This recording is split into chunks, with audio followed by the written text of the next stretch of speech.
కాంగ్రెస్ నాయకులకు మీనాక్షి నటరాజన్ జలక్ల మీద జలక్లిస్తోంది. ఇప్పటి వరకు తెలంగాణ కాంగ్రెస్ లీడర్లు మీనాక్షి లాంటి పార్టీ ఇన్ఛార్జిని చూసుండరు. చాలా మంది సీనియర్ నాయకులకు కూడా పార్టీలో ఆమె క్లాసులు తీసుకుంటోంది. కాంగ్రెస్ నాయకులకు నిరాడంబరత, క్రమశిక్షణ అంటే ఏంటో తెలియవు.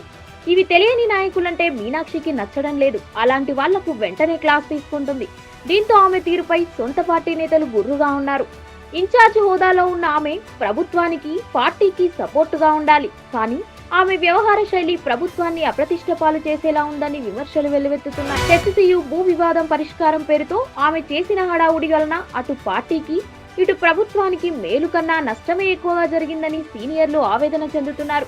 మీనాక్షి తీరుపై అటు విపక్షాలు, ఇటు సొంత పక్షం నుంచి విమర్శలొస్తున్నాయి. సిట్టింగ్ ఎంపీగా ఉన్న మల్లు రవికి పార్టీలో కీలకమైన క్రమశిక్షణ కమిటీ చైర్మన్ పోస్ట్ దక్కడంతో ఫుల్ ఖుష్ అయ్యాడు. ఇంకేముంది, జోరుగా ర్యాలీ తీశారు, బాణాసంచా కాల్చారు, మిఠాయిలు పంచారు. మల్లు రవి వెళ్లి మీనాక్షిని విష్ చేశాడు. ఈ హడావుడి, హంగామా అంతా ఆమె దృష్టికొచ్చింది. ఇంకేముంది, వెంటనే మల్లుకు క్లాస్ తీసుకుందట.